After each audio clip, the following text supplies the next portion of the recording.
If you've ever procrastinated like me, you set a lot of rules about when you get to do good things like self-care and take care of your mind, your body, your spirit. They're, the rules are a lot like grade school, and the self-care is like summer. You have to endure 9 tedious, long months of school to get to that freedom, blissful self-care time. Today, I'm going to show you how to rewrite the rules of self-care so that you get to create the freedom instead of imprisonment when it comes to self-care. I'm Missy Hughes, and I'm a productivity coach. I offer private sessions where I coach you on how to stop procrastinating and get things done. Use the link in the comments to schedule a completely free discovery call where we'll explore your specific roadblocks and set a path forward. So, going back to these rules, when I'm procrastinating, there's actually just one rule. The rule is I'll have time for the good things when I get my work done, aka never. When I'm procrastinating, I'm not getting my work done. So I never get to the self-care. I never get to the good stuff. Procrastination is the avoidance of taking action. So even if the action is something that you want, there's some sort of stress around it. So you address the stress by numbing out, by removing yourself a little bit from the stress by doing something else and avoiding the action that you want to get done. So you check out a little. Maybe you check your email, check your social, maybe you have a snack or do 87,000 different tiny little things that allow you to do anything other than feel the stress of doing the action. Tell me in the comments what you do when you're avoiding. What's your avoiding action when you have something you want to get done? That checking out that we do, it doesn't feel like relief though. In avoiding the stress, we create pressure. So now that action is sort of weighing on you. So now I'm stressed about the action, I'm stressed about avoiding it, and I don't take care of the stress because I think I don't have time, I haven't earned it, and I don't really know what the heck to do anyway. I'm thinking, meditate? You gotta be kidding me. Like, who has time to empty their mind? Exercise, that feels like torture in itself. So maybe I should punish myself with a workout every time I procrastinate, except that feels stressful too. So I'd probably avoid my punishment also. Planning ahead, right. I'm so far behind that planning ahead seems like a mythical animal. It's lovely, but it's not sleeping in my garage.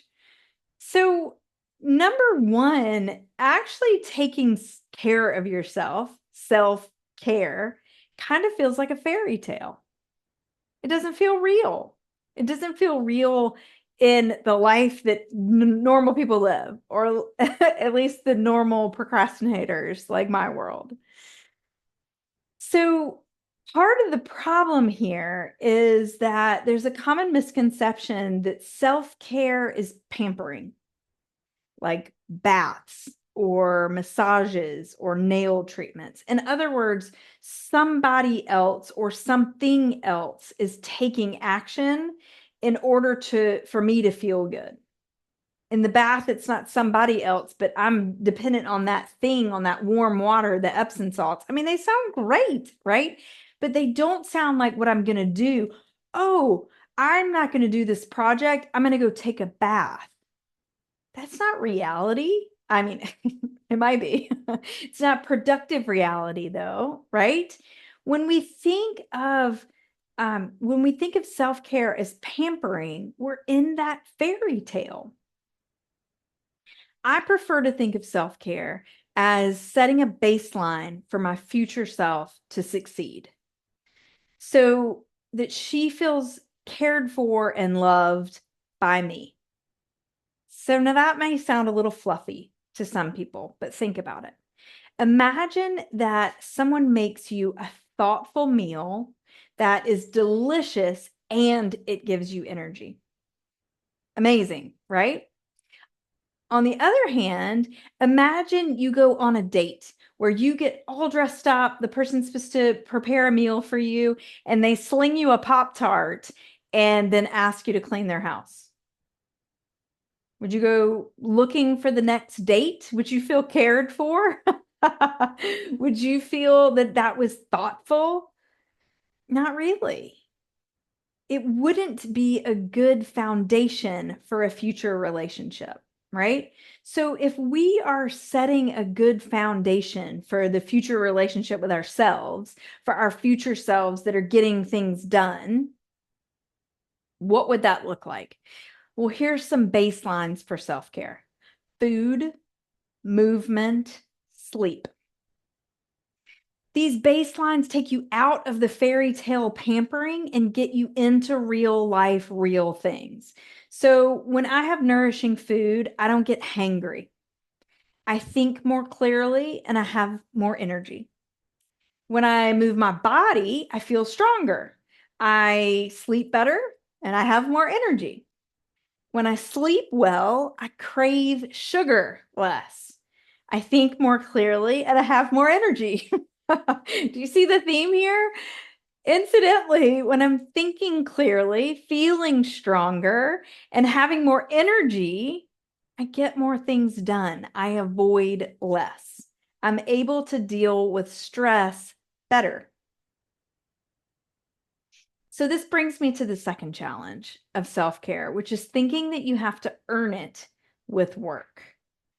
So, imagine, like I said earlier, the rules I have are I'll do the good things when I'm done with the things that need to be done with the work. I'll do the good things when the work is done.